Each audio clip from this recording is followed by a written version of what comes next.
Well, well, well, well, well, well, well, well, well, well, well.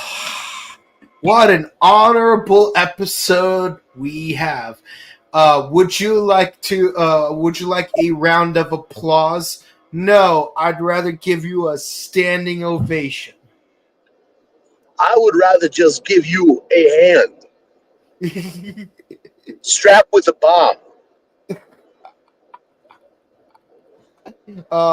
It only hurts when I laugh. Hello, everyone. Welcome to the Rider Time Archive here on the Morphin Network. I'm Mike, and trapped in a phone booth with mustard spray is Steve, who is, well, let's hopefully he survives that phone call.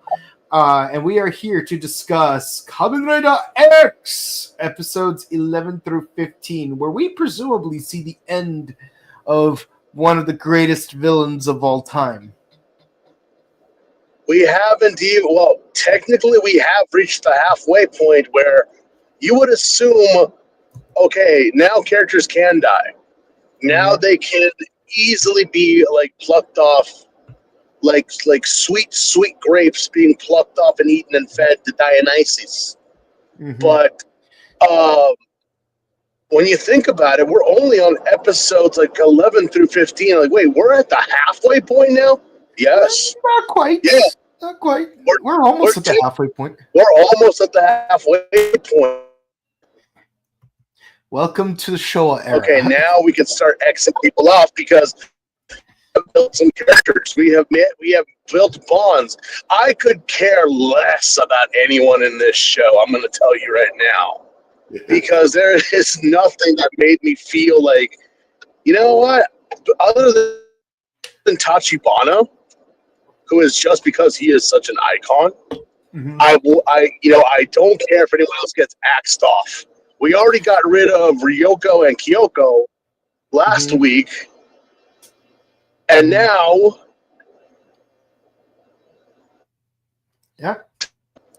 we killed the sun god. Yeah. Are you kidding me?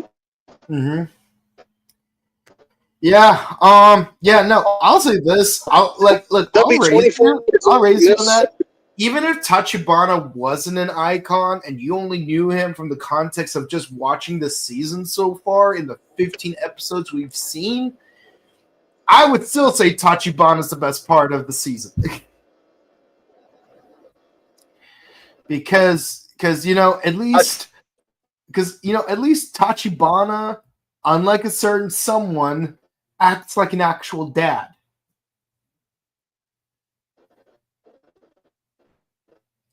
Yeah. That's right. Yeah. Very clever.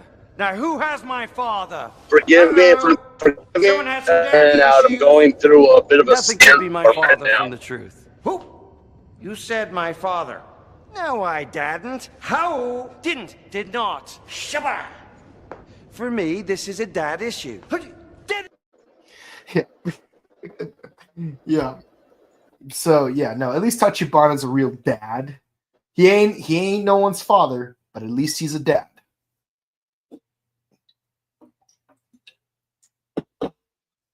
Steve, you all right? Steve! Well, apparently that yellow gas finally got him. How sad.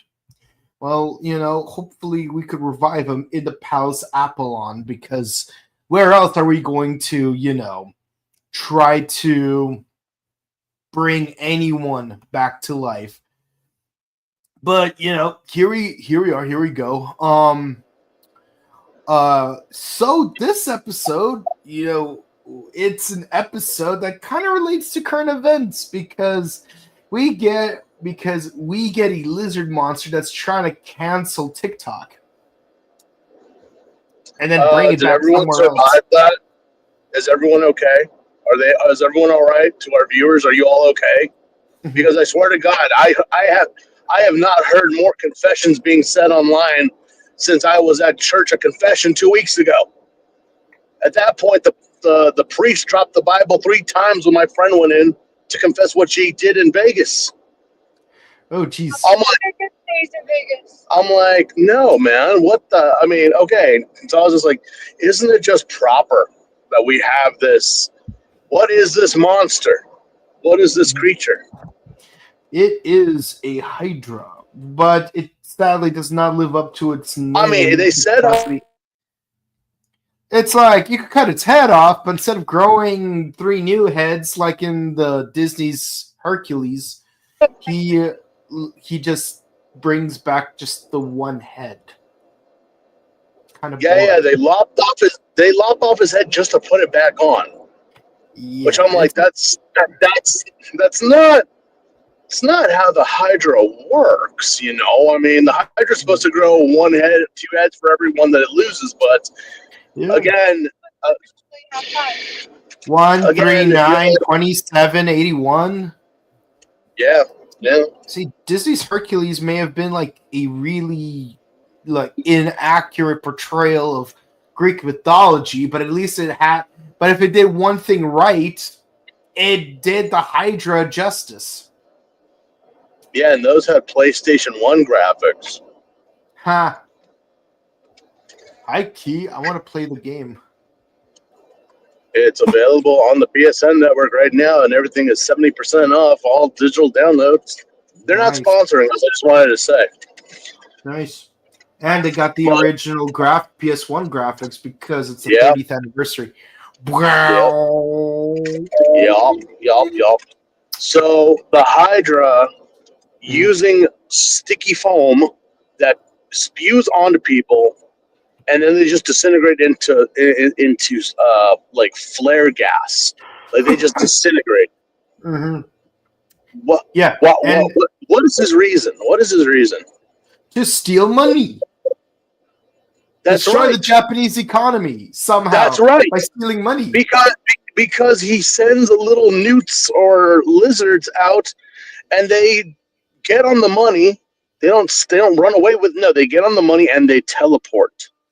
And what's really funny to me is how a guy was holding his shoe, like he was hiding his money inside his shoe. I'm like, oh god, yeah. Like there's always that one guy. There's always that dude who's like, hey man, let me borrow it. You know, you got $1 I can borrow? He just pulls up his pant legs and just like, do you not have a wallet? No, man, I keep it all in my sock. Mm-hmm. Yeah, that way no one could rob me. Well, they could still. Well, you know what?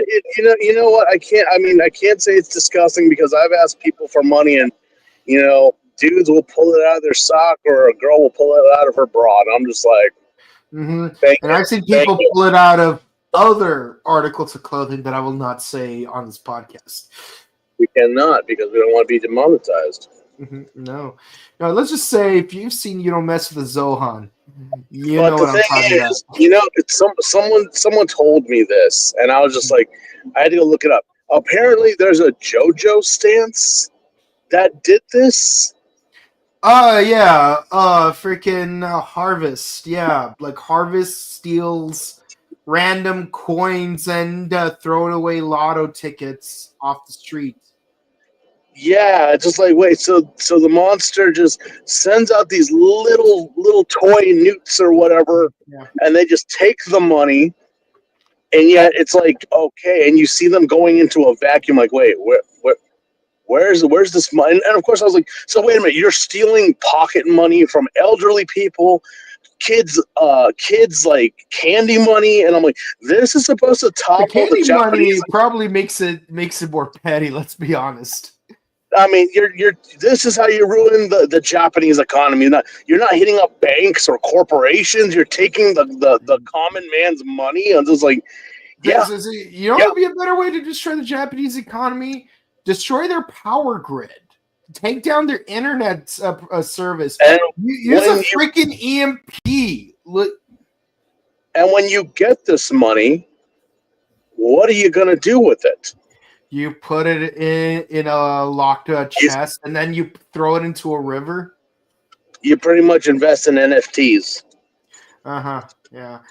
Yeah. I mean, they're CalArt students. They're not. They're not investment bankers that got that whose only weakness is a teenager investing in GameStop. I had someone reach out to me who apparently went to Cal to one of the Cal schools, and I'm like, you really are talking shit about like Cal State or Cal. I said Cal Art, man. You know, I'm not talking about like, but again, these rejected Cal Art students have also infiltrated the military and the medical divisions. So what the fuck? And the police department. And the police. Yep. And saboteurs, I say. And two of them became the mayor and governor of LA in California. Ayo. Yeah, there it is.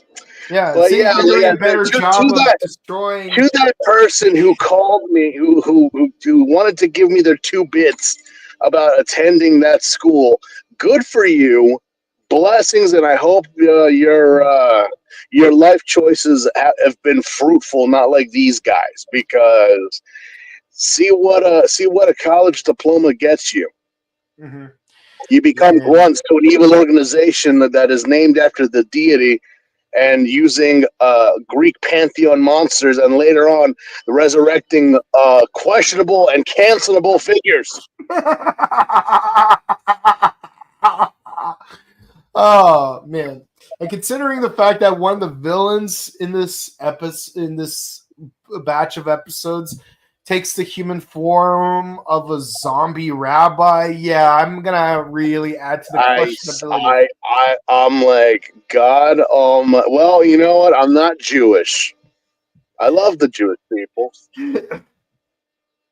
I don't know what it is that I'm like, why, what, Yeah, no, but, that one dude straight up looked like a rabbi who was zombified. He did. He's a little bit of a schnook lately. Maybe he got a little bit of a slip. I don't know. Yeah, I mean, he's a rabbi. He's a good boy.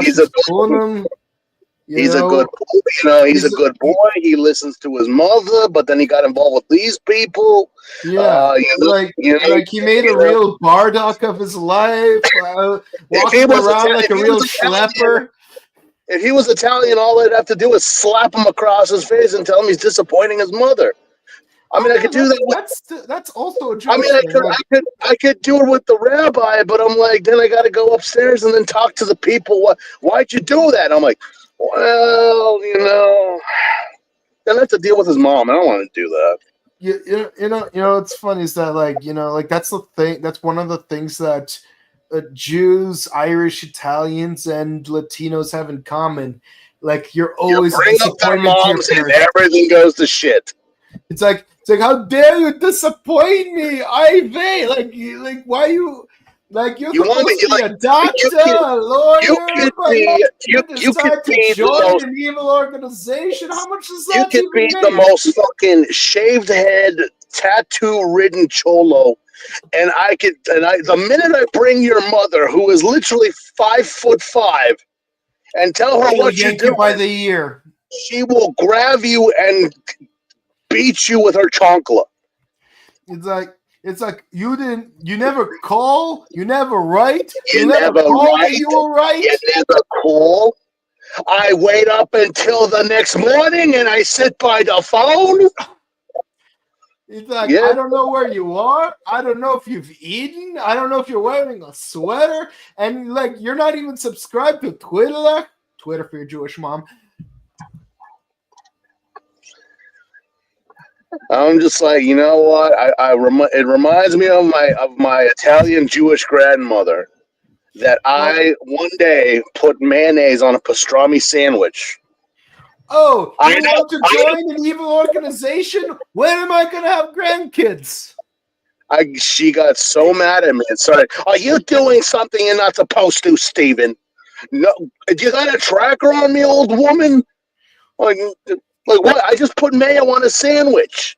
What kind of sandwich? Was it from a deli? No, it was not. Okay then. Oh, But yes, let us get down to these episodes before we get called by Sheila Brofslavsky. Yeah, no. She's really no, like she's She's gonna the like worst. beat you with a giant rod of beef salami. I'll See, go corned beef. that way, it's Italian and kosher. Mm. All right. So All right. episode 11:15. Yes. So Hydra gets his head cut off. It grows back, and even Apollo Guys is like, "Hey, you schmuck! Don't you know about the Hydra? It always grows its head back. It's practically immortal." And then, of course, It's supposed to grow them out, not just grab its head and screw it back on. It's like, yeah, well, you could cut a zombie's head off. yeah. Doesn't mean that it's like gonna die. In fact, the Hydra had to either be completely incinerated in the lore, or, as was in the tale of Heracles, you used its own poison as its ammunition, because even though it was immune, the poison was powerful enough to kill it. Mhm. But not in this case. No, we must activate our Christopher Walken impression and to do rhythmic gymnastics in the mid-air to cause a kick that converts into a blast. Yeah, as those two guys from SNL would say, we're here to pump you up by Let to doing pump gymnastics. you up. Yeah. Oh, Yeah. oh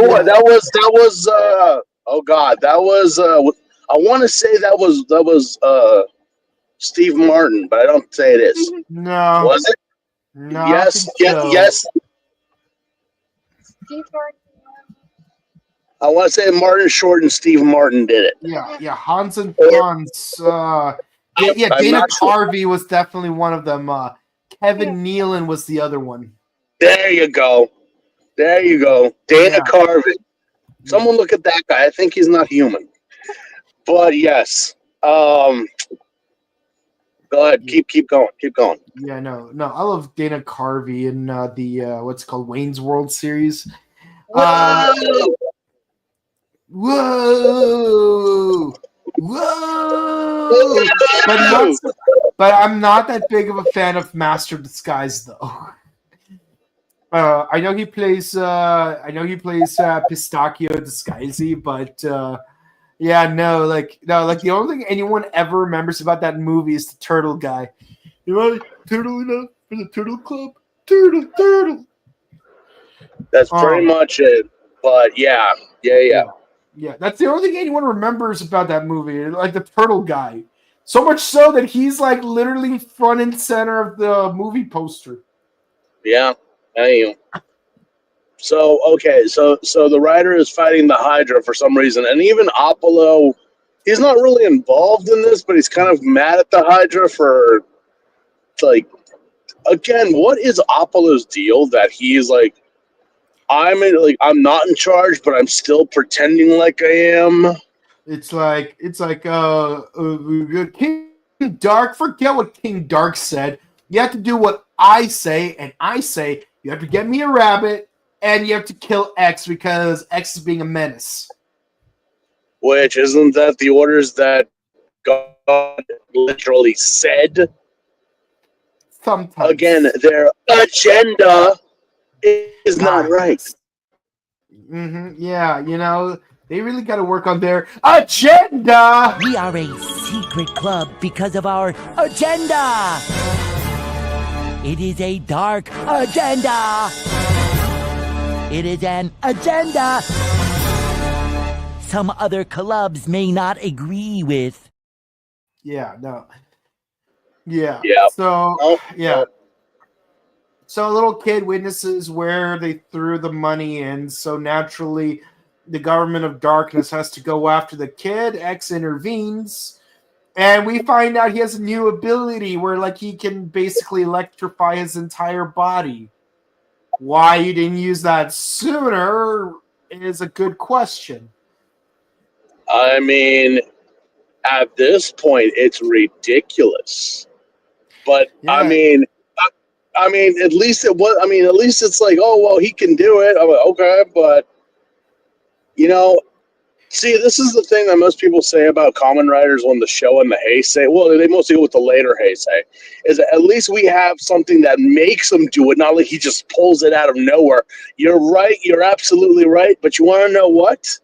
This doesn't cost me a goddamn thing because he can just do it. He can just do it.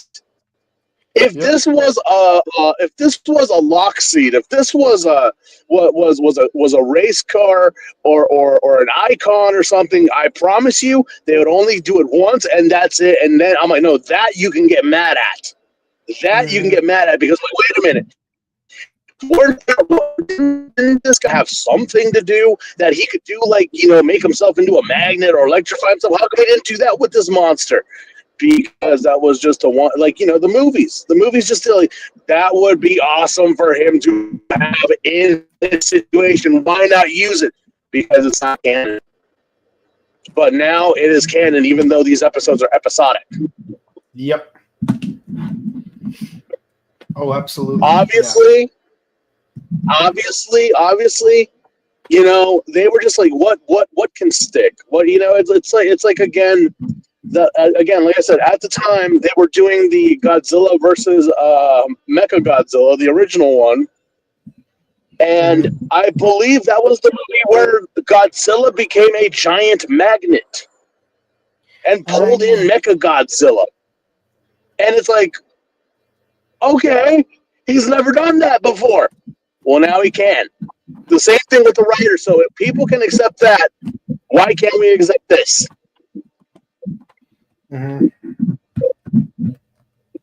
But yes, he turns electric, and I believe he beats the monster, I think. Yep. Oh, we also have a bit of a whack-a-mole in that fight scene. Oh, yeah.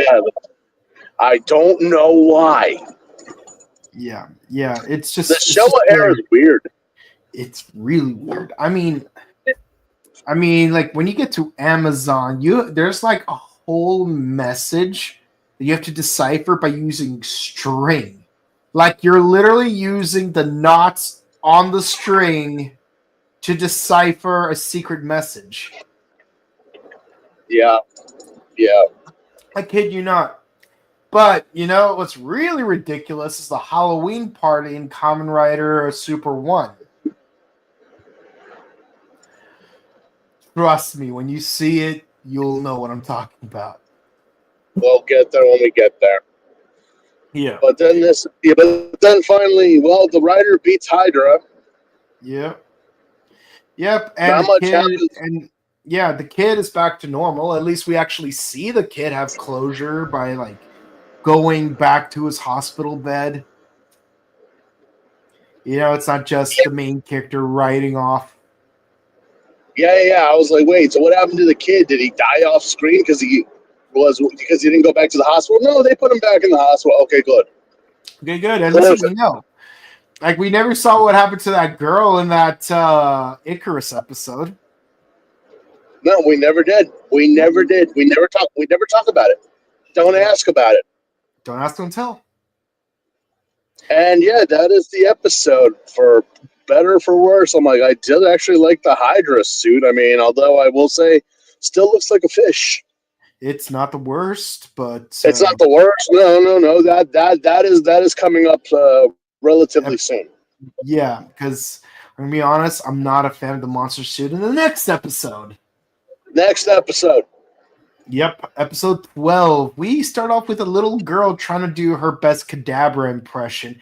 Needless to say, certain con artist is gonna sue someone. Well, you know, 25 years. Yeah. For those who don't know what we're talking about, so everyone knows the Pokemon Kadabra, the second evolution of Abra, and the pre to Alakazam. So, I believe their names are still the same in Japanese. I think. I believe it's still. I believe these Pokemon, their names did not change coming to America. So Pretty sure it had the word goal in it, but let me check. Double check on that as I tell the people. So Yeah. pretty much, what happened was the Pokemon anime was going really strong at the time. Apparently, Abra's Japanese name is Casey.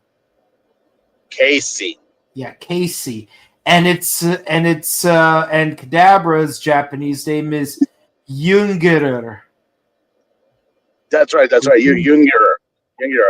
Yeah, and then Alakazam's a Japanese name is Fuden or Foden. I was like, Fuden. Yeah.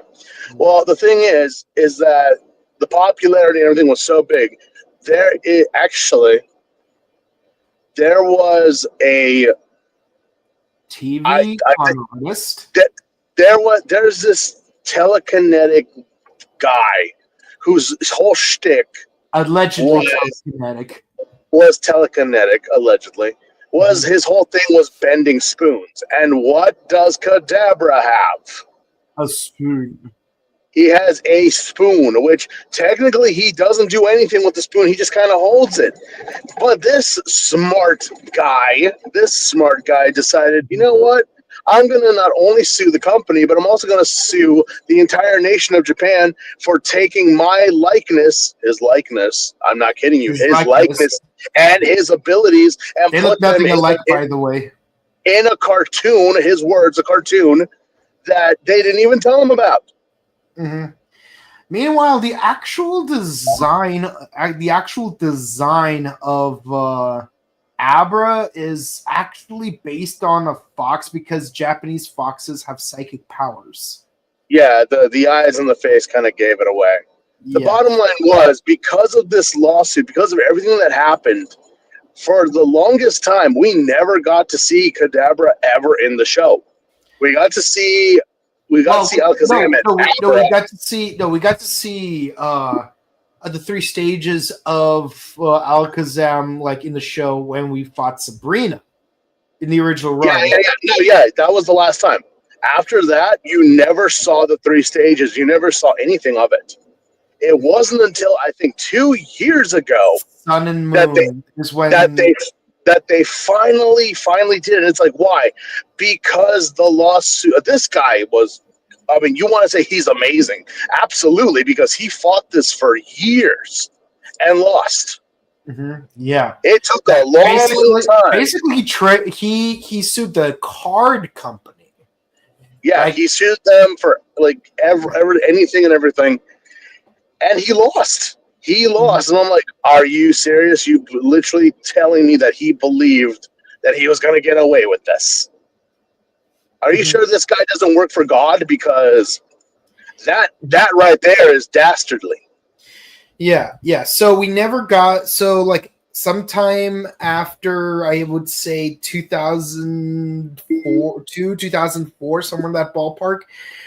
This dude sued, and Pokemon Company was banned from making circulable cards for Abracadabra or Alakazam for nearly 20 years until like 2020 or 2021 when they released the 151 set. Yeah. And only recently do we get like a proper 3-stage of the 3 Pokemon without any watermarks. Like the 151 watermark or the Radiant Alakazam where like he's basically shiny Alakazam. Yeah. Yeah. Yeah, so only recently, like 2024, did we get like a proper non-watermarked Abracadabra and Alakazam. And I do have those 3 cards now because, I'm trying to get commons of all the Pokemon, and I'm missing only 49 of them at this point. Out of 1,025 Pokemon, I'm only missing 49 of them. Right. But yes, this little girl is basically a precursor to Kadabra because we even see her do the spoon thing. Mm-hmm. Yeah. And apparently some other boy can do that too at Tachibana's shop. Yeah, apparently everyone goes to Tachibana's shop what is this shop? Is it a restaurant? Is it a bar? Like, Coffee what shop. is? What was it? A coffee shop with a Frankenstein, a Gillman, and a werewolf like over there in the corner, but the dog Mm. who lives a very long time. The damn dog. Uh-huh. But the damn dog is a good boy. Yeah. So yeah. Apparently, God wants this little girl And her father. and her father, who apparently is a scientific specialist on Esper development. And apparently God has an Esper division. Why we never heard of this is beyond me. But, it's all part of their secret agenda. We are a secret club because of our agenda. It is a dark agenda. It is an agenda some other clubs may not agree with. Mhm. the agenda, which we even 15 or so episodes in, we still don't really know what the heck they're up to. To disrupt the stability of the Japanese government somehow. Well, what does that mean? Apparently, I will need disrupting a its economy means stealing candy money from a kid and and also putting it using into a telekinesis. chest and throwing it into a river. Yeah, go figure with that. Mhm. Go figure with that. But apparently, they're. And who is the kaijin in this episode that you dislike so much? Chimera, which looks absolutely nothing like a chimera. Is that what that was? I couldn't Yes. tell. Neither That's how could bad I. it is. Until like the actual narrator, thank goodness the show era has an actual narrator. Until the Yes, it narrator does. pointed out the chimera is a creature in Greek mythology that uses the combined body parts of a lion, a goat, and a snake, and is believed to have the powers of a dragon. It's like, unless you actually said that in the narration, I would never have guessed what this thing is. All I know is that it has like a horn that's supposed to look like an exaggerated pompadour. So I'm like, are you like an anteater? Because you look more like an anteater than an actual chimera. Yeah, go figure on that one, man. I couldn't. At least I was Mole so Man good. from Amazon actually looks like a mole. Well, at least so far. I mean, most of the kaijin have looked like they're what they're supposed to look like. I guess here they're just. I don't know how we can make this a thing. We'll just do this and do that and blah blah. Call it a day. Mm-hmm. Either or. I'm like, well, okay. And again, not much happens in this episode other than the same trope of girl gets captured, father gets captured, and now we must protect them and we fight the monster, and that's it. Yeah. Except Hell. here we have Kisuke getting chased by what's his name, Paulo Geis, and we get to see Tachibana interact with Apollo Geis's human form, not knowing it's Apollo Geis because Kisuke didn't say squat about it. Well, I don't think they even know. I don't think Kisuke has seen him yet at this point.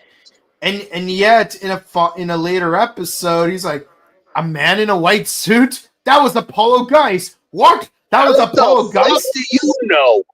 You've never seen him, Kisuke. Mm-hmm. How did you know? Mm-hmm. I ask you that question. Do you know what King Dark looks like? Because we've never seen him, but apparently I think you do know what he looks like. Mm-hmm. Spoilers, we actually do get to see what he looks like, but not in the way what you would think. Yeah. But I'm like, how did you know that this Carl Montalban looking motherfucker was Apollo Geis? Mm-hmm. Yeah. I don't know. I just know. I'm like, okay, please continue. So the girl's father gets captured. He puts on a tracking device on himself so that Kisuke and Tachibana could find him a little bit more easily. But then later on, The little girl uses her psychic powers to tell Kisuke where she is. Thank you, baby. I'm like, you're a psychic and you're not using your abilities. Really? Yeah. We're not And even going to apparently touch you want on to this? turn all three, like the scientist, his wife, and his psychic daughter, all into cyborgs. Why? Because I mean, look, there's going to be a part in this review where I'm just like, why am I not surprised this person is a cyborg? Why am I not surprised that these people are cyborgs?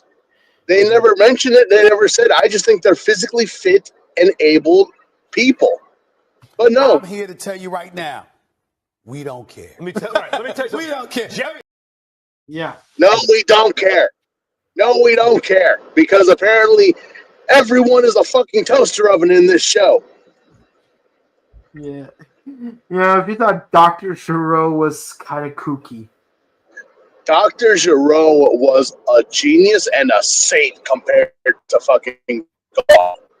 Because at least the man had a reason behind what he's doing. These guys, I seriously question their agenda. I really, really do. Turn on some lights, guys. I know it's a dark agenda, but you're not making much sense. Yeah. No. No. Why not get an entire army of telekinetic psychic people? Why not train them? Maybe the girl's DNA is the key to that. No, we are going to turn them into cyborgs. What is up with you and turning everyone into machines? What the hell was that? Yeah. Yeah. What the hell was that? You're going to take the suit. You're going to turn a psychic type into a fighting type. Mm-hmm. Give me that Tim Allen. What? You know, like, oh, man. It's like, you know, hey, little boys like robots. Yeah, absolutely we do. But not everything's got to be a robot. True. Psychics are cool, too. I love how in Batman and Superman Public Enemy, he has this tech genius and like his ultimate weapon is a giant robot whose appearance is literally half Batman and half Superman, like Kaposi Santa, but completely robotic. And for some reason, both Batman and Superman have to pilot it.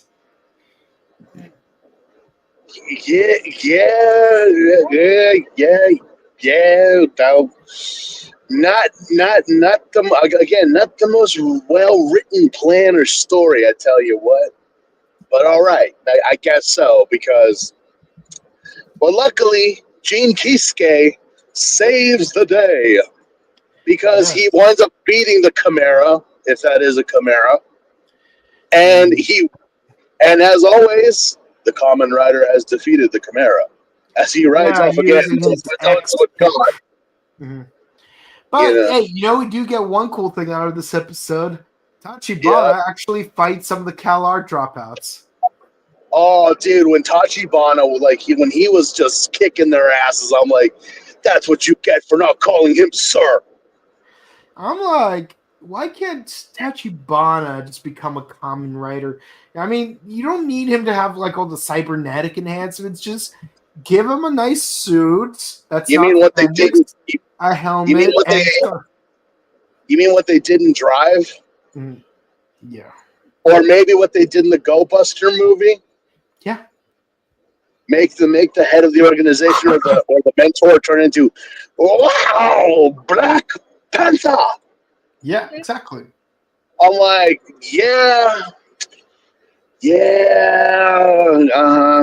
no, I mean, Tachibana kicking ass.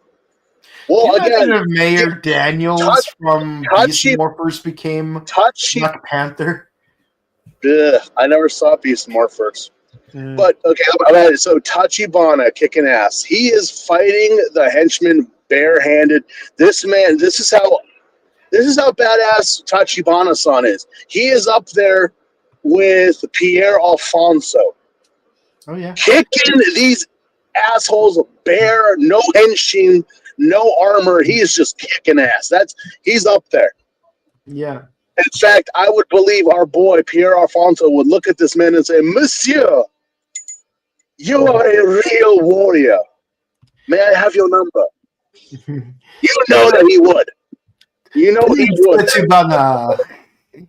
You You know get he would. 50% off on your next visit to Charmont. Yeah. Oh, dude. Someone asked me, like, "Are you really going to cosplay as Pierre?" I'm like, "You get me that. You get me that that nice little hair bonnet he's wearing, and I'll totally do it." Yeah. Yeah, I could even like put on a bathrobe and a glass of wine. Yeah, the most frilliest frou-frou one, and just be like, "Yep, I'll do it. I'll do it. I'm not ashamed. I'm a man." But yeah, that was cool to see Tachibana actually fight, and he fights quite a bit in these next few episodes that we are reviewing. Yeah. Yeah. So yeah, Next we episode, rescue the girl and we see her actually get rescued. yes, He still rides off, no epilogue, but at least we physically see her reunited with her dad outside of the villain's base. yeah, you just leave them there, right? No, nothing. Just bye. We'll see you later. Not Okay. even a cell phone, not that they existed back then. Yeah. Speaking of which, like, you have noticed how, like, freaking, like, Apollo Guys communicates with King Dark through a walkie-talkie while everyone else has to get some kind of obscure statue that explodes? Some people have been asking me about that. They're like, "Why the?" And I know I brought it up in the last review. Why the hell are you giving them a statue, a Buddha statue? It could be a doll. It could be a doll. It's a traffic safety cone, a shoe, and it's like, yeah, there is a tape recording that comes along with it. Wouldn't it be better just to give them the tape recorder that has the message and then not the statue? It looks cool. It literally looks more cool. mysterious because We are a secret club because of our agenda. It is a dark agenda. It is an agenda some other clubs may not agree with. They just had a sale at the Pier 1. That's why. You know, they went out of business. They had to get all that stuff. Like, what do we do with all this crap that King Dark bought? Use it as a communication device. But we already made these tape recorders. Just send it with it and blow it up when it's done. it's the blowing it up part that makes no sense to me because it's like, why not just reuse it? Well, I mean, they got to leave no evidence, and apparently they love to slap the decal on these things. Oh, look, it's an official dark coffee cup. It's like, yeah, we can't leave any evidence because, again, if you know what's going on, we got the Government of Darkness Rubik's Cube. This Rubik's Cube will self-destruct in less than 5 seconds. It's a Government of Darkness sticky notepad. It's like it's gonna give a recording. And if you order 5 more, we'll even throw in this coveted, wonderful Organization of Darkness tote bag. Be careful; it also explodes after one use. Oh man, you just remind me of that Taco Town commercial on SNL where it's like we got this taco. We're gonna wrap it inside this bigger taco. We'll wrap it inside this even bigger taco. Wrap it inside this pizza, and then wrap it inside this pancake. Deep fry it. Wrap it inside this other thing. Put it inside this tote bag, and then drizzle like this sauce on top of it. Oh, that is some next level fat guy shit right there. Yeah. And did we also mention we inject it with cheese? They did mention that. Yeah, there you go. You cannot have a taco within a taco within a taco within a pancake and not have cheese. Yeah. Anyway, next episode. Yeah, a woman gets scared for no reason, and then like she goes into a phone booth, and then she gets gassed with mustard. The nauseous gas of mustard.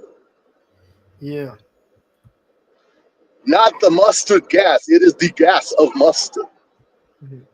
Yeah. What do you take? Is a hot dog a sandwich? And if so, do you put mustard on it? Yeah. We're not going to even touch that, are we? No, we don't want to start World War III here. Anyway,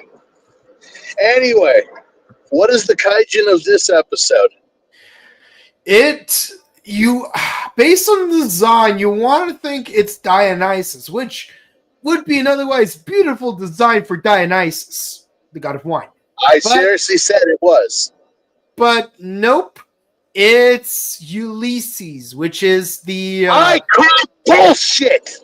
Which is the Roman name for Odysseus from the Iliad. I call lies and slander. You look at that fat slob and you tell me that's Ulysses. I say, bust out the wine, bring me the women, and let's have this party rocking with Dionysus. Mm-hmm.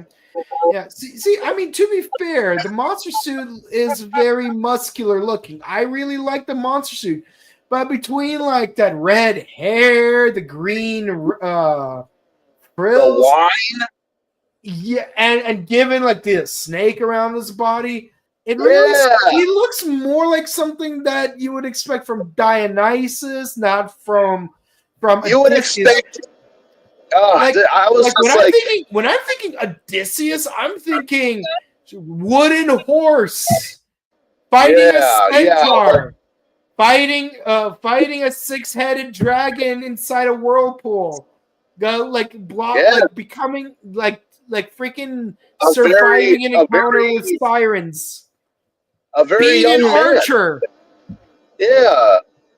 What is this whole look? This guy that literally should be bathing in wine and saying, "Hail Caesar." I'm like, no. But again, I'm not a showrunner, so I can't really say no. We must accept that this is Ulysses right here. Yeah. Not Dionysus, but I guess you know what? No party foul because we didn't kill the god of partying. So no party foul.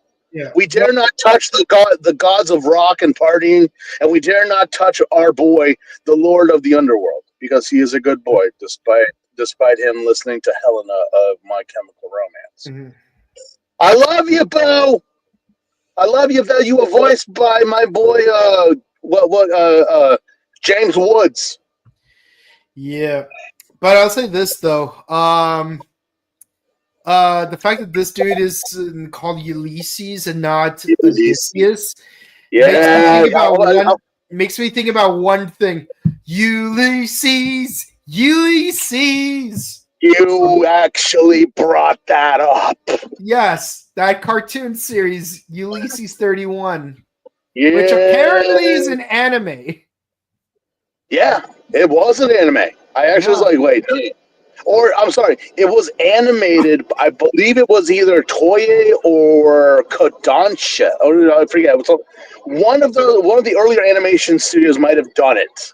Mm-hmm. But I'll have to look that up. But I was like, yeah, compared to what Ulysses in this cartoon anime looks like compared to what he is in the Kamen Rider, I'm like, one of these things just don't belong here. Well, apparently it was collaborated between Tokyo Movie Shinsha and Deke Audiovisual. There you go. Ulysses 31 is an anime. Co-produced by Deke. The same people that made Superhuman Samurai Cyber Squad. They also, what was Deke also infamous in making? I know that they did. Don't get me started. That's another podcast. They did Mummies Alive. Roswell Conspiracy. Don't you rag on Mummies Alive. I love Mummies Alive. Did they not do also Street Sharks? I think so. They also did Biker Mice from Mars. They were notorious for Ninja Turtle clones. What else did they do? They also Sonic Underground, Adventures of Inspector Sonic the Gadget, Hedgehog, Captain Inspector. Planet, Oh, screw Thundercats, Captain Planet. Dino Thundercats. Squad, Karate Kid, the animated series, Oh God, Liberty's Kids. no! Hey, little kids learned about history. Where on Earth is Carmen Sandiego? Cops, the animated series, Double Dragons, Extreme Dinosaurs, Captain N, Sherlock Holmes in the 22nd century, the Ghostbusters animated series, freaking Sabrina, the animated series, the original Action Man. Yeah, we can go on. We can go on and on. Alf, the animated series, and here's a fun. Oh, Evolution, the animated series. Yes, just like Godzilla, boy. Evolution also had an animated series. But here's the fun one: Bill and Ted's Excellent Adventures, the animated series. Totally. Yeah. Dick was everywhere, man. So there you go. Mm-hmm. All right. So what is Ulysses? I use that very lightly. What is his mission? Oh yeah, he also did Lupin the Eighth for some reason. Okay, so Ulysses' mission is basically pretend to be one of those hobos that talks about the end of days, revelations, whatever. So basically an evangelicalist. Yes. But just without the money. Yeah. Yeah. I mean, also, he looks like the actor looks like Dionysus. He's dressed up like him. Mm-hmm. And I'm like, we're not really selling this, are we? No. Anyway, yeah, so he's trying to prophesize the end of days. We usually call that X now. Yeah. But yeah, no, it's So what he does is like he spreads a prophecy, and like basically he wants to like have every phone in the phone booth release that mustard gas. You know, God bless that there were no cell phones back then. But imagine the numbers if you could. Mm-hmm. Yeah. So basically he's like. And of course, he's a scientist who's like, I'm a scientist. The end of days isn't nigh. It's like, you are a non-believer. You will die first. Prophecies are 99% correct. But he could very well have said, yeah, well, this one will be in the 1% that isn't. Fingers. Well, ain't it always the way? And yes, he does try to trick Kisuke into going inside a phone booth. And here's where things get really silly because it's like, oh, he's been there long enough. Well, let's turn the gas off and see his body. And I'm like, you sure you want to turn it off right now? Because the dude's a cyborg. Why don't we just like keep it running for another 10 minutes? Which I'm pretty sure Ulysses would have been like, you idiot! Do you know how much that gas costs? Yeah, he actually said it. I'm like, what, are you paying the bill or something? We're trying to take over the world, and you're like, you know how much this shit costs, man? Turn it off. He's already dead. I'm like, you sure? Okay, Mom. I'm sure. My prophecy is 99% correct. Turn it off like you're paying the bill, you dumb bastard. Turn it off. Yeah, it's like that line from Family Guy Blue Harvest. It's like, oh, you don't have to fire a laser at that escape pod. There's no life forms in there. We're paying by the bolt. Like lasers don't run on ammo. Yeah. Which is something I learned from watching Transformers Armada, believe it or not. I did run out of ammo. You fool! Lasers don't run on ammo. Starscream's right. If they are not firing their lasers on us anymore, that means we're probably walking into a trap. Oh, thanks for letting me know, Megatron. No problem. Now, Starscream, you go left. Cyclonus, you go right. Yeah, I do remember that episode. Yeah. But yeah, for some fucking reason, they opened the phone booth and he ain't dead. Mm-hmm. I don't think he even needs to breathe. He's a cyborg. I think acid would have been more effective. Yeah, Not like gas. why aren't they using that acid from the first episode that Ryoko used? Like for real. I don't know. Don't know. It's like I don't know. How But many times do we have to teach you this lesson, old man? if something worked the first time, use it again. yeah, but again, like I said, where did these guys learn to govern govern a country? The United States? Apparently not. Mm-hmm. But yeah, again ensued the battle between Gene Kisuke and the Cal Art students, along with not Dionysus. Yeah. Yeah. So what's funny is that he turns out the lights at that scientist's house, and then the scientist gets a phone call. It's like you didn't listen to my prophecy. And I'm like, I would have just like hung up then and there. You didn't listen to my ring, ring. Prophecy, and now the end is. Stop hanging up while I'm trying to threaten. But I have felt that. You know how many times people have called this week asking for fucking Pokemon cards to just be like, no, don't have them. 7 days. Yeah, no, it gets to be just like annoying as hell. Mm-hmm. I feel that. I really do. I'm like, bro, I don't care. Mm-hmm.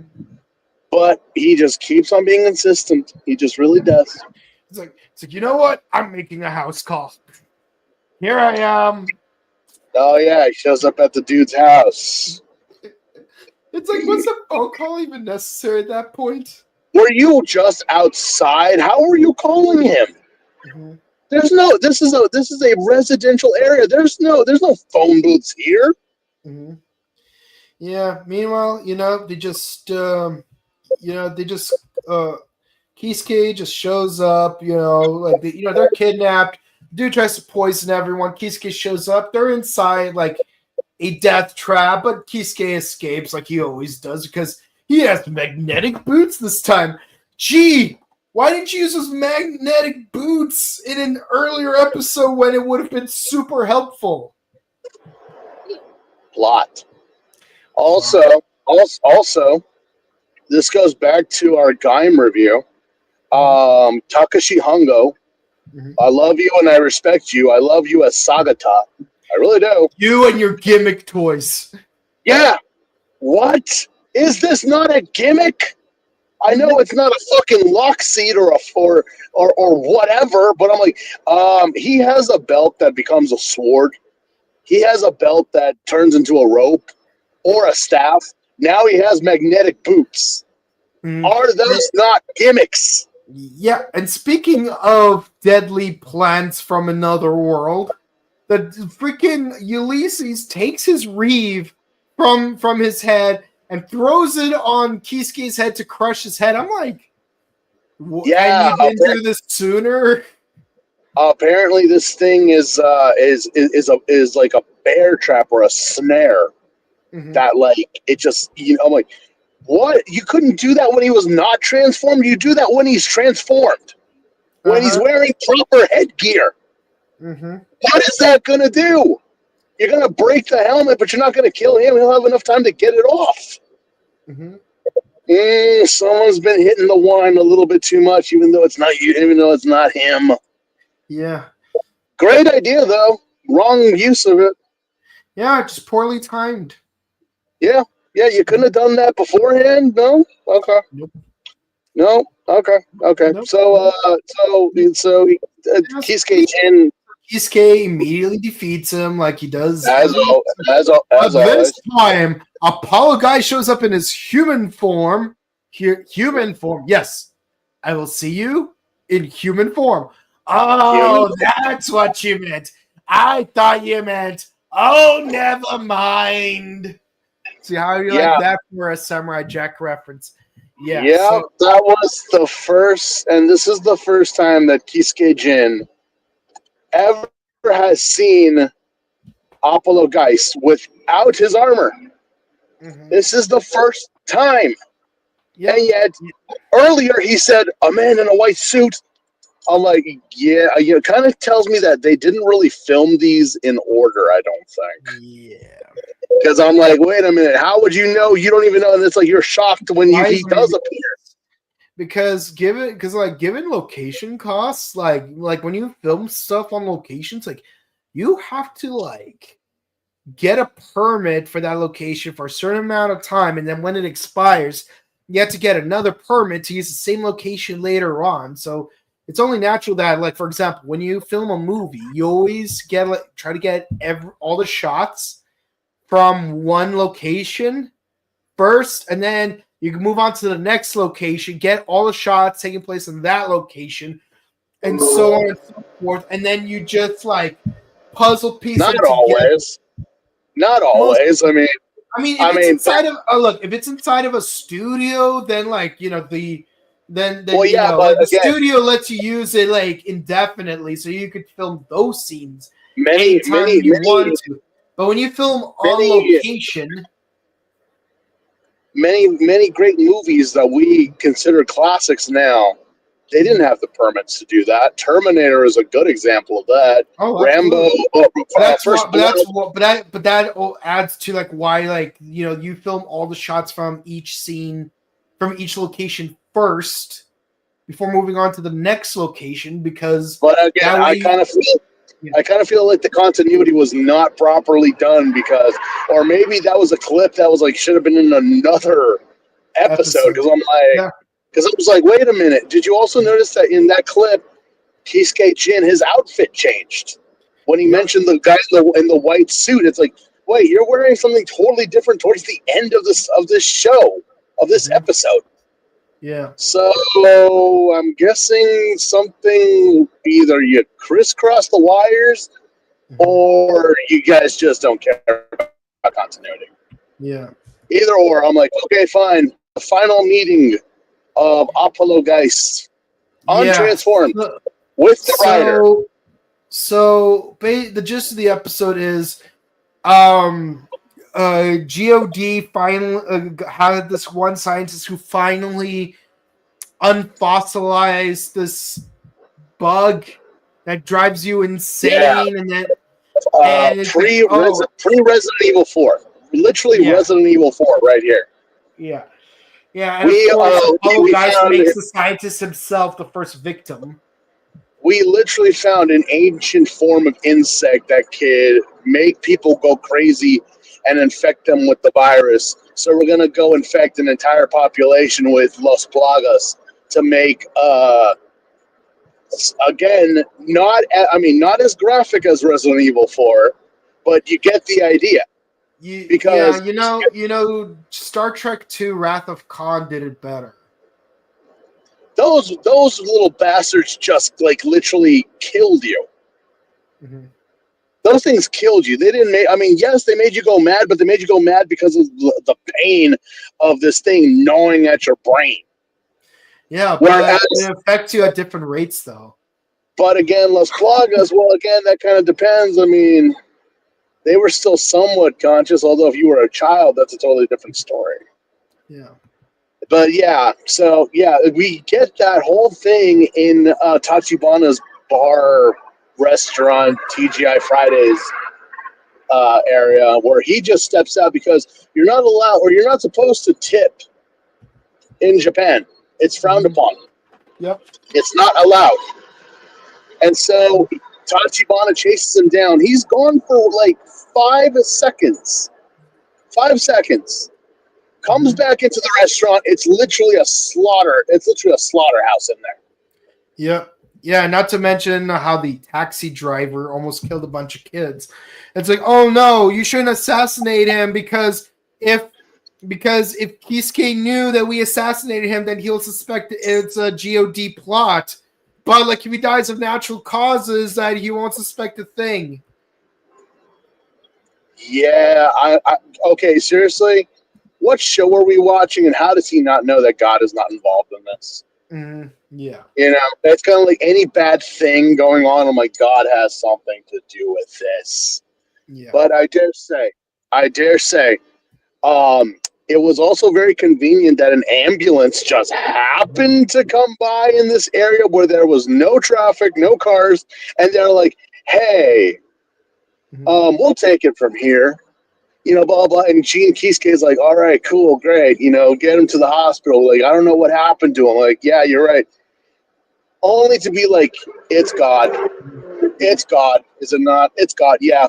The Cal Art students have invaded the medical field. Only for them to be like, huh, Gene Kisuke's so stupid. He just let him go. You know, no. Gene Kisuke was right there before you guys took off. Yep. Kicked your guys' asses, and whoever was driving actually killed the Cal Art students. Naturally. And conveniently, it's like, you know, like what's really funny is how like the doctors show up to retrieve the taxi driver like immediately after like he stopped. It's like, oh shoot, my keyboard. Yeah, they show up from out of nowhere. It's like, oh, we'll take care of him. It's like, oh, thank you, doctors. You're so good at showing up right on time. If only the LA fire departments were this quick. I'm actually not knocking on the fire departments because they're actually working hard at their jobs. But, you know. But, you know. But if the Japanese medical team is faster than that, I'm suspicious. And also considering how many times we've seen a medical truck turn out to be a shocker or Destron trap. Yeah, I'm not trusting any truck in Japan, whether it is a taxi car or a medical truck. I'm not stepping inside of it with two guys inside of it because for all I know, they're secretly members of Shocker, Destron, GOD, Get On, Black Satan, Delta, Neo Shocker, freaking, I forgot what the names of the black guys were. Sorry, the name of the bad guys were in Super One. Freaking, no, not Gorma. Let's see, what were the bad guys? God damn it, we were talking so much crap about them when we were doing Gaim. Freaking Gorgum, Crisis, Grongi, Lords, Mirror Monsters, Smart Brain, Board, Zect. I don't trust any truck. You shouldn't. No, you shouldn't. And of course, you know, freaking, another agent tries to set a trap using the bugs by infesting Tachibana's coffee shop with the bugs. But incidentally, Tachibana steps out for a minute, and then when he walks back inside, oh my god, it's everyone's dead. I can't believe it. Yeah. Yeah. Mm-hmm. Yeah. And yeah, so forgive me that I've been cutting in and against the area. Okay, let's see. So apparently Tachibana gets arrested, assuming that it's his fault. Yeah. It's his fault. It's his fault. Turns out it's a GOD trap. What do I say? Don't trust anyone in Japan. Because they might be members of CalR Rejects. Yeah, because again, he gets taken to jail, this is the most dungeness looking jail I've seen, legitimately. And of course, Apollo Guys like tries to stick one of those bugs onto Tachibana. It's like you will tell me what I wish to know, or you will be killed by these beryllium bugs from Power Rangers Season 6. It's like, no, That I will look never like betray the lady Kamen Riders. I'd rather die. You sure you'd rather die than to turn into a beryllium bug? Yes. Very well, Herr Tachibana. You reap what you sow. You dare not wish to be turned into an insect hero with being bitten from this monster, but this bug. Okay, Yeah. not to say that's what's going to happen, but I mean that could have been something. Mm-hmm. But yeah, no, we wind up getting. No, he does get attacked, but he fights back. Like I said, Tachibana is a badass. He may be old, but he's a badass. Plus, he'd rather die than reveal any critical information, which means Tachibana is a real badass.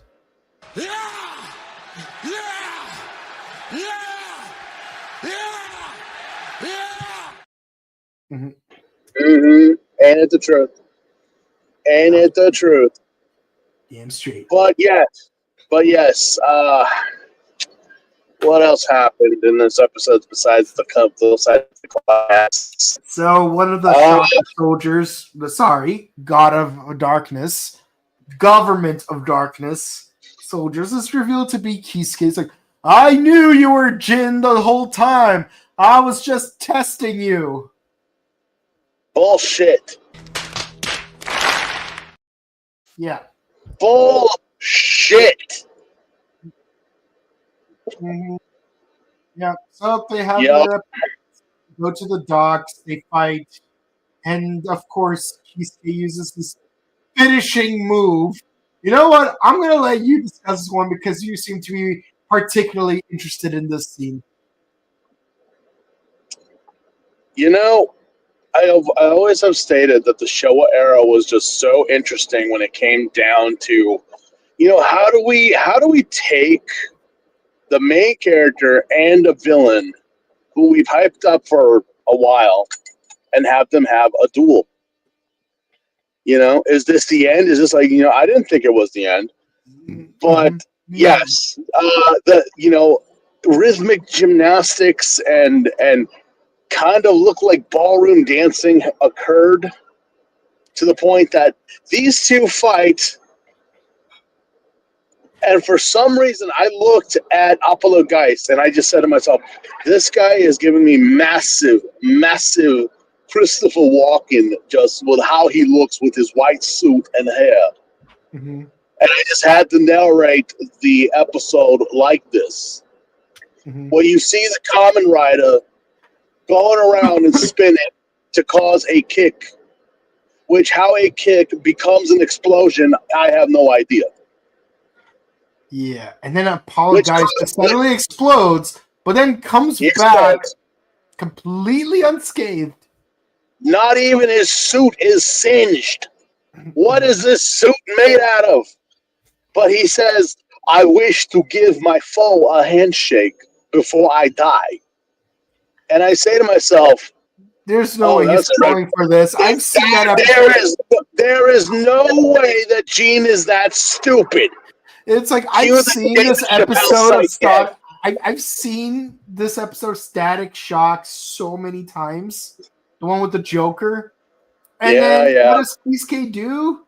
He holds his hand.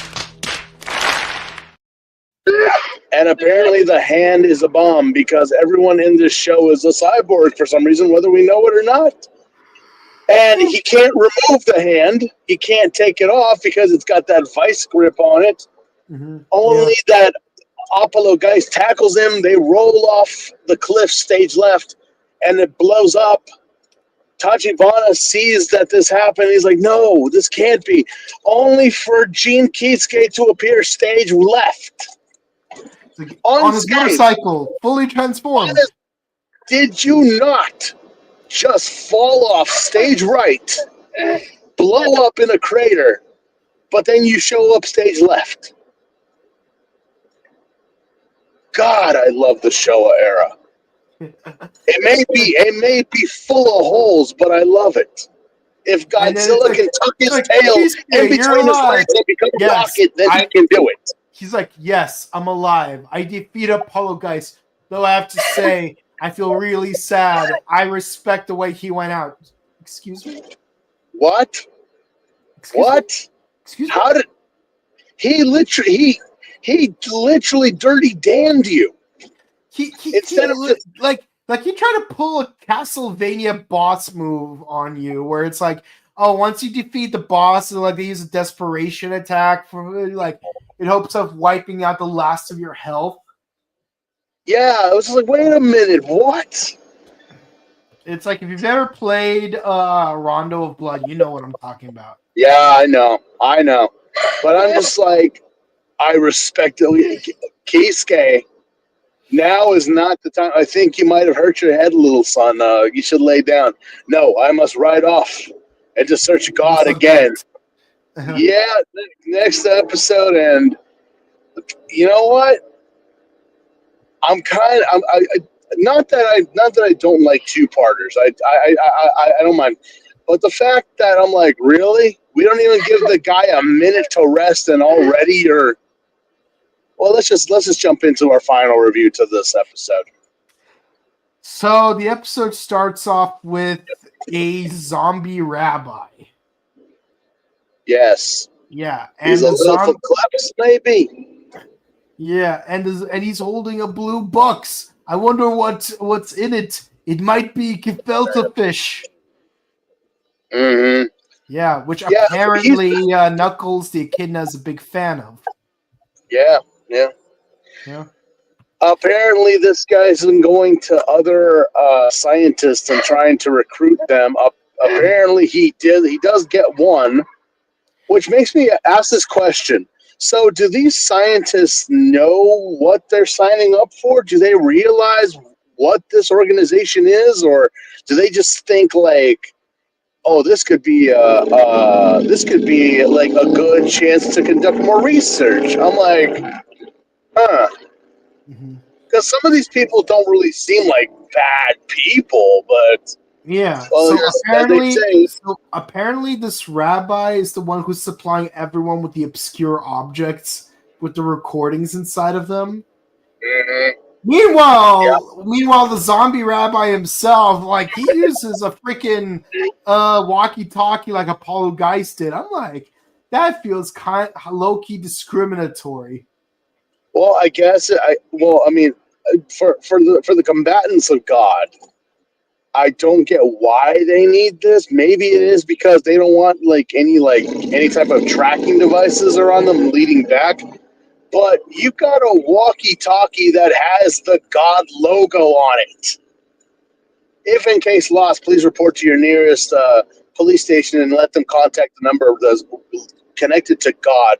That is GOD, Government of Darkness, so it can be returned to the proper facilities. Yes. Are you kidding me? Okay.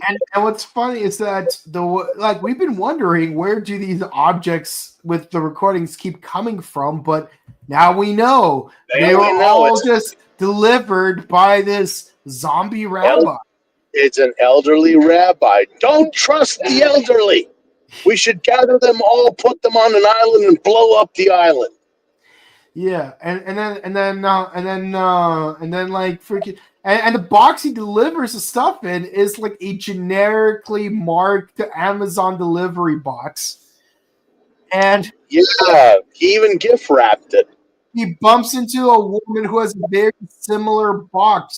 It's a total schmutz. He takes the wrong box. It's like, what is this bardock? We got oranges, we got challah, we got matzah. It's not even April. Why would you even have matzah in here? And I don't know. I just like the soup.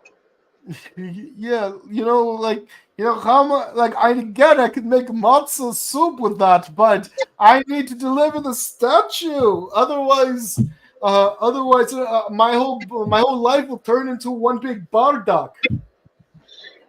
It's kind of like that. It's kind of like that. He doesn't want the higher ups to get mad. It's like that sketch from Animaniacs when they did the Noah's Ark with what's his face, that very very Jewish actor. Can't remember his name, but he's just sitting under a tree and he's just like he hears a voice and he's just like, "My goodness, mother, your voice has changed. I'm not your mother, Noah. Oh my God." Precisely. I'm like, yeah. He doesn't want that. He doesn't want God to come down on him. I'm like, all right, but again, creepfully, he doesn't just go grab the box or tells the girls, "Oh, I grabbed your lunchbox by mistake." No, I gotta be a creep and start stalking these girls. Yeah, well, to be fair, the girls opened up the box and found a Government of Darkness statue, and they accidentally played the message, which, as you know, once a message plays, it's going to explode. I would imagine that the Government of Dark. I thought maybe this was a recording device. Once it ID'd the person, then it plays. No, anyone can just pick it up, and there you go. Like, there's like a button on the back of it, and I'm like, okay, not the most smartest way to communicate with people, but all right, I guess. Yeah. Cool. Cool. Anyway.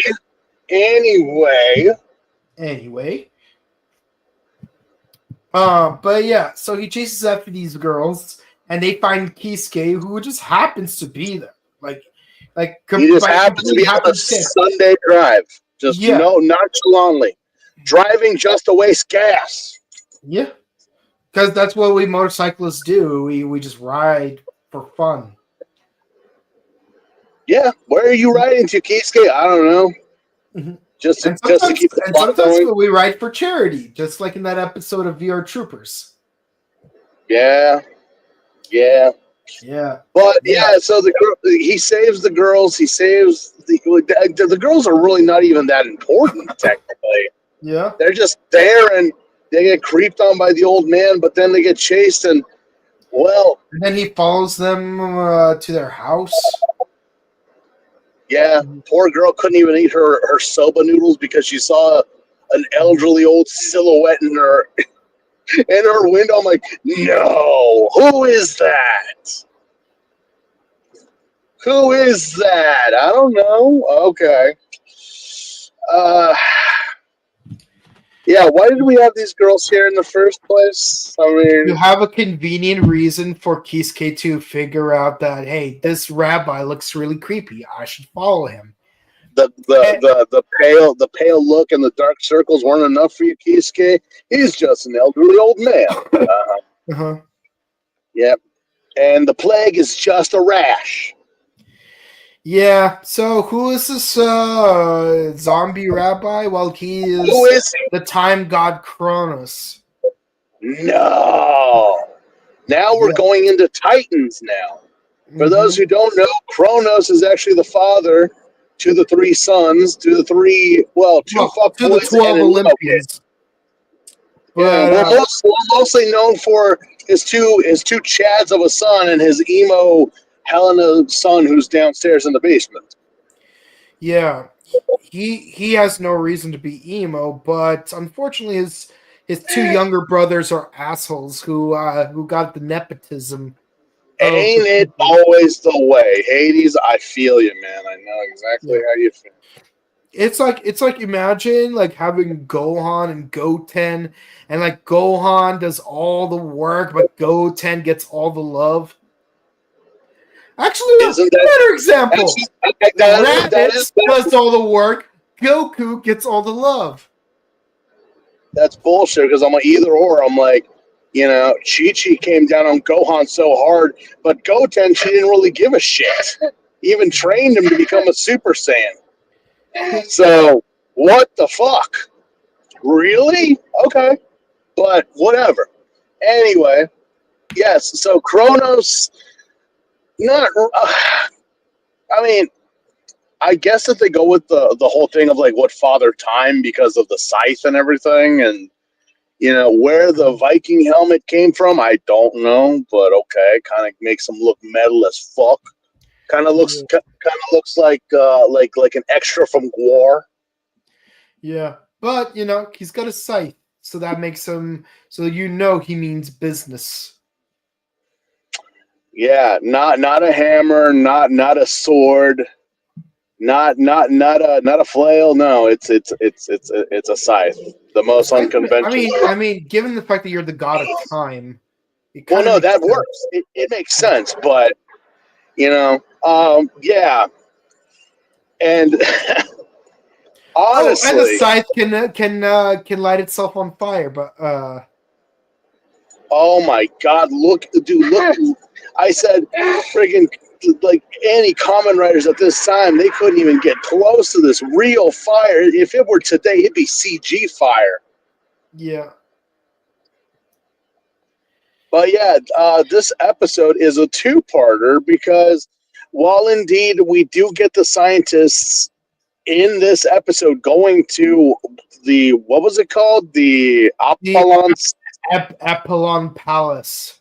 The Apollon Palace, and we do get them to go in there. They get a nice little tour. This is our cafeteria. Here's our list of benefits. Here's the infirmary. Here's our list of benefits and doctors that also take care of you. Don't worry, we have a wonderful dental plan. Mm-hmm. You get 3 weeks of vacation, fully paid. Mm-hmm. All you got to do is condemn mankind for the rest of your life and help us and conquer turn them. yourself into a cyborg. Why?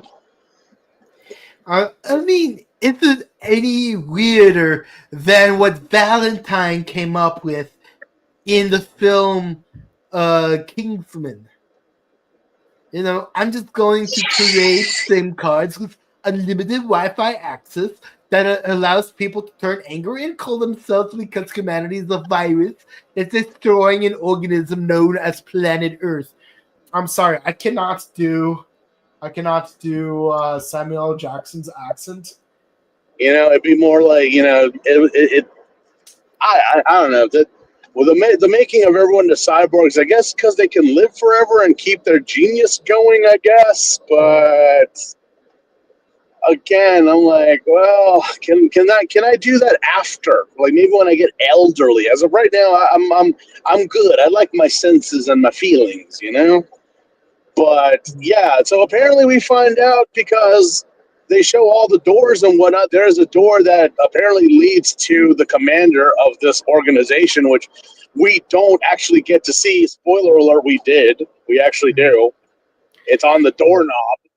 Mm-hmm. I'm like, I wonder if they sell that in any toy stores.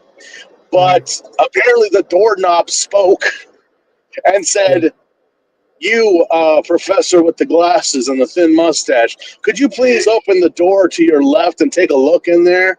And it's like, can you, that will be your office and your department and blah, blah, blah. Can you tell me? But who's that inside of there? But who's in there? He looks like me. That's because it is you. Don't tell me who you really are. Kisuke. That's right. Kisuke Jin. Urahara. That's right. Kisuke Jin did what Smokey the Bear would do 10 years later, trying to make us not start forest fires being a hot redhead.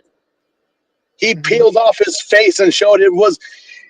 This would be a good time to play the Dio clip if we had one, wouldn't it? Kolo Kitsukeda. Oh, Dio! Yeah, I know. But anyway, he gets locked in.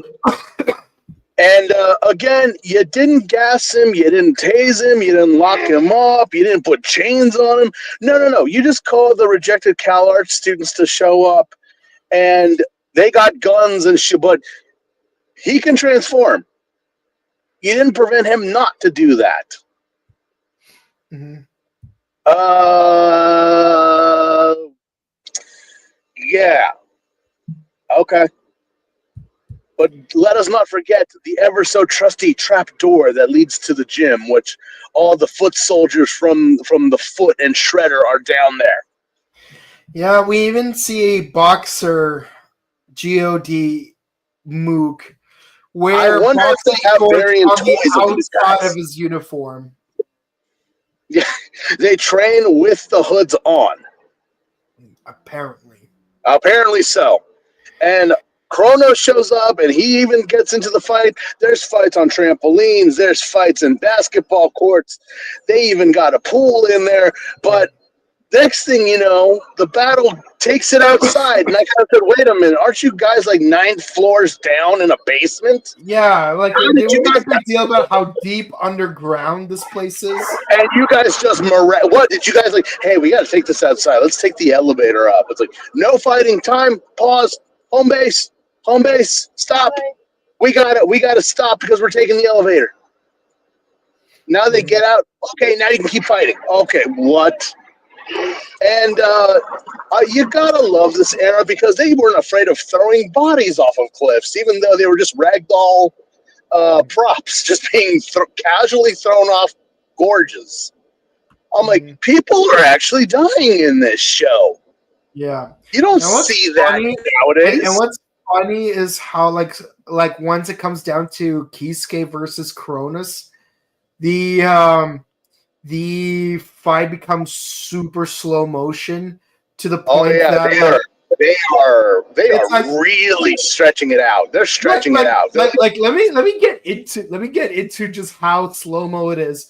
You could watch the episode at times 4 speed, like set the playback to 400%, and it still feels like they're fighting in slow motion.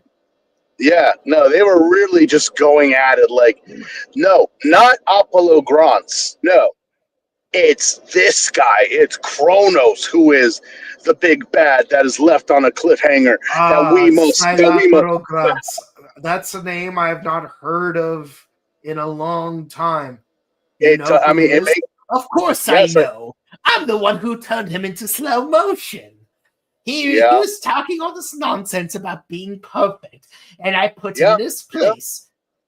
Believing in one's own perfection is an anti-humanist belief, and I had to teach him a lesson. Kind of makes you wonder if Tai Kubo saw this as a kid. Yeah. Because, again, the name Apollo Geats and Apollo Grants kind of similar. Yeah, kind of similar. And they're both evil mad scientists working for an organization. So I'm like, Again, like we have said, this was the series, along with the other 4 Kamen Riders, that influenced your favorite animes and mangas back before they were animes and mangas. Toriyama, the creator of Sailor Moon, Kishimoto. You're talking about the creator of Yu Yu Hakusho, Tai Kubo. They've all referenced the Sentais and the Kamen Riders in their work in some way. And it kind of makes me wonder, what was their first series? What was their first interactions? Or did they see these shows and be like, I could use that later on? Either or, the fight is left on a to be continued. And I'm like, wait, what? It's a performance surgery to revive someone, and they're reviving someone. Yeah, that's right. They were reviving because that's why they brought these 2 scientists here. We need you to revive someone, only to spoil it in the preview for next week.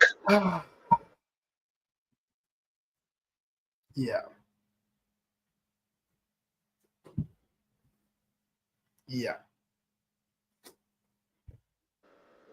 No, really?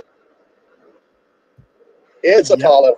It so is because we even saw new. It's kind of obvious, but you kind of enjoy that ambiguity. But then they eliminate the ambiguity by showing the preview. Like you couldn't just get a bunch of cuts of like Kisuke being super focused on camera, getting his butt kicked, and it's like, who is this mysterious person kicking Kisuke's butt that we cannot see on screen? And then you have to tune into the next episode to find out who that person is. But no, they show him on screen. They show him who it is, but again, apparently not. It's not the same actor. I don't know. It's kind of the same thing with the Ryoko thing. Why were they not brought back? I don't know, but okay. Anyway, that's it. That's it. That's all for next week. Spoilers, no spoilers. We're sorry, not sorry. You can blame 1974's Kamen Rider X and the Riders for Yeah. For kind of lit. I mean, that I really felt like wow, you couldn't even let us like Right. again show era, Leave us with beautiful, suspense. beautiful, wonderful. It was wonderful times, but man, can you guys not keep a secret? No, it's the same actor, Yasuhiko Chida. Okay, I read that it was not him because there were two people that were under the Apollo Geist moniker. But again, I might have misread it. But yes, what next? That's it. That's all.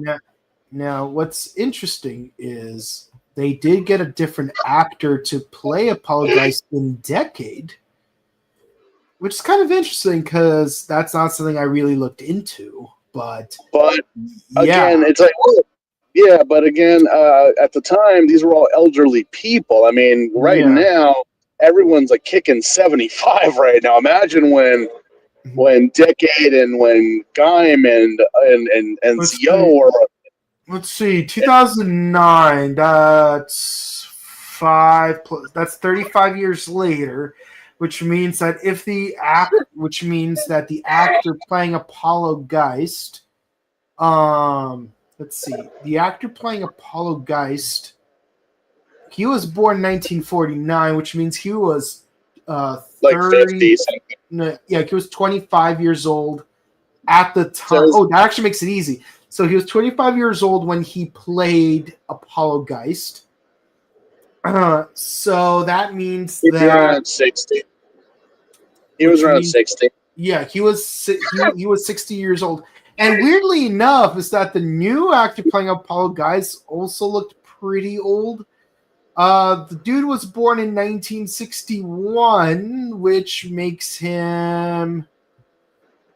Okay, so we got a younger actor. Okay, that's fine. That's fine. Yeah, that's fine. That's fine. So like the new actor playing Apollo Geist was only 5 years old. Actually, he wasn't even 5 years old yet. He was still 4 years because he was born in December 26th. So he was only 4 years old when the original Apollo Geist was on TV. That's crazy. The way. That's crazy because like when you really think about it, imagine like if they did like a remake of Power Rangers. Well, not a remake, but a reboot where they got like older versions of the actors, but had them be played by completely different actors from the original actors. So like I would replace Johnny Young Bosch as Adam Park. So it's like, dang, I was only 3 years old when Johnny played Adam, and now I actually am Adam. That's crazy, man. It's crazy. That would be crazy. But what's next? Our scores? Is our scores? Pretty much, yeah. So yeah, we only have 6 more episodes till the end of the arc. So honestly, I'm gonna be honest. Other than like the battle that was with Apollo, everything kind of seemed very mid. Yeah. I would have to agree with you. Everything here was incredible. Mid. Yeah. I mean, the thing is that I was like, okay, well, we're sort of halfway through. So that means that, well, the character will die and, we could have somewhat of a closure. Maybe the writer continues on. But he defeated now his rival. Now he goes on to the main boss. No! He's still got more. Then what was the point? I'm enjoying my time watching this. It really is entertaining to sit down and watch. But I'm just like, man, the decisions that were made back in the 70s were really just like, well, you know what? They really didn't. They were just making a TV show. They weren't really thinking about like canonicity or lore or anything. That's kind of the problem I said with Gaim, is that it's like, especially when we get into the writers and the gimmicks and the legacy writers, they are really banking on the previous stories and the lore that's established. I was just like, yeah, that's a bit too much, guys. I think you're really you're really killing it right now. it's entertaining, but can you imagine if we actually touched on the X lore, other than the fact that his father, daddy didn't love me, daddy wasn't there, I but feel maybe. sorry for the child. Your father would rather be dead than take care of you. Damn, that is tragic. What a complete jackass. Yeah. Very much so, sir. Very much so. But yeah, other than that, I was like, well, they're sixes through and through. They're six. The solid score for this is a 6 right now. It's fun. It's entertaining, as I said. But I'm like, I could have just watched episodes 19 and 20. Mm-hmm. Oh, I'm sorry. 14 and yeah. And that could have been it. Everything else was like, oh, okay, episodic. Okay, Yeah. fine. Yeah, no, I would have to say the first 2 episodes were the weakest, straight 7s across the board for those 2. Actually, no, 7 then 6 because like at least episode 11 was silly. Episode 12 was completely redundant because one of the worst monster designs in the entire first half of X. One of the worst. And also, like, you got an Esper girl, which again, Pokemon related PTSD, and you don't do anything with it. No, Like, she telepathically tells Jean where to go, but like, other than that, it's like, what's even the point of her being there? It's like we're just recycling episode 4, really. Except this time we don't have Ryoko to save the little girl. Which again, it's like, well, Ryoko, even Kyoko, I was like, can you imagine if we had like an entire series of just them doing that? It would get kind of stale really fast. I was like, this is why I guess later on when they really further episodes and series, they really were like, let's add a little bit more to the lady characters. Let's develop them a little bit more than just being the love interest or the fiance. How was she your fiance, Kisuke Jean? I don't know. I was never. They did a better job with human tackle in Stronger because to her credit, even though, spoiler alert, she dies in episode 29, she's there since the first episode. She's actively helping fight every episode. She doesn't just like tuxedo masks for like 2 minutes and then runs away into the sunset. Yeah, like Kiriko, she's literally tuxedo mask where it's like Kisuke is like chasing after Ryoko, and then out of nowhere a rose just like it blocks his way. It's like Kisuke Jin, you must not give up. You must fight for humanity. Bye. Yeah, she's right. X. Yeah. So thank God for that. But honestly, the series, it's a staple. It is a reference, and it is one of the major influences for a lot of people in our current time in media. So you got to respect it. But to me, it's like, other than the death of Apollo, nothing really happened here that warrants major discussions. Yeah. Like, and again, like episode 13, at least I would give it a score of 8, just because like I like the monster design here a lot better, even though I feel like it would have worked better as Dionysus instead of Ulysses. But hey, the plan to use poisonous gas in people's payphones is actually clever. Well, more clever than the other plans. Yeah. It's certainly more clever than stealing money from a little kid and saying, "Oh, we're going to disrupt the Japanese economy." Yeah. 14 and 15. 14 would be a 9 because Poltergeist. really stole the show here. But episode 15, back to an 8 because, come on, dude.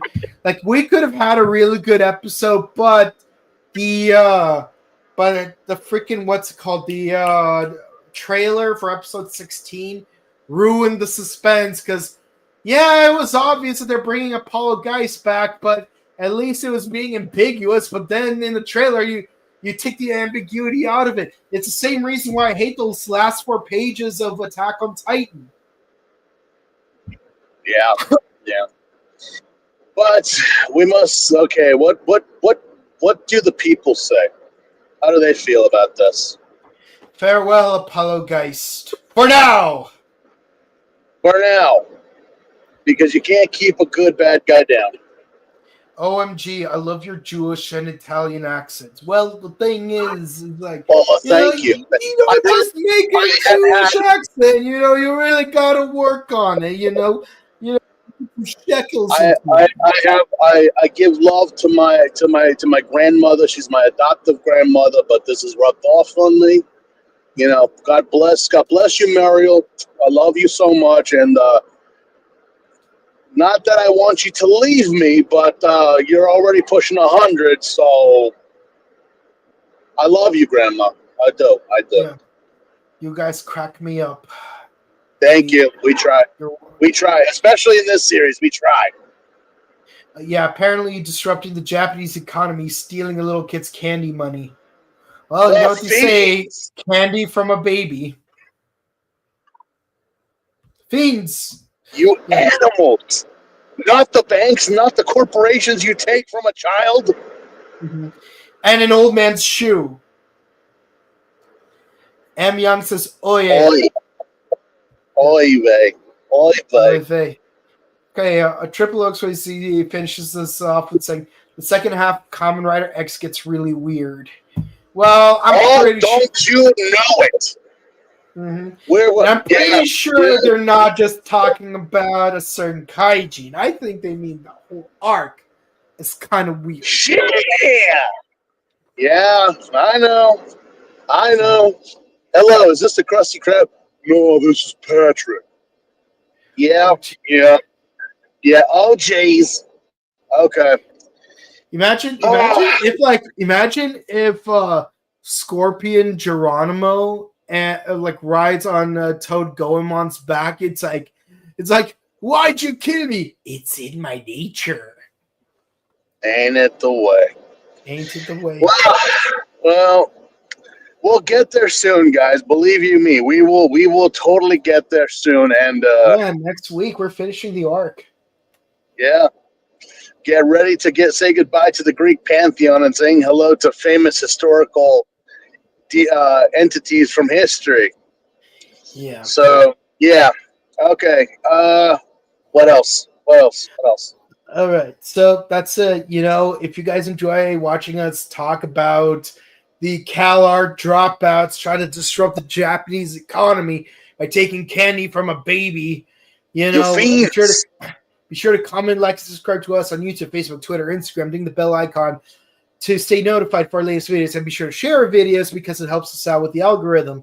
We only need 40 more subscribers on YouTube in order to meet our goal to discuss the Tubi TV Power Rangers fan film.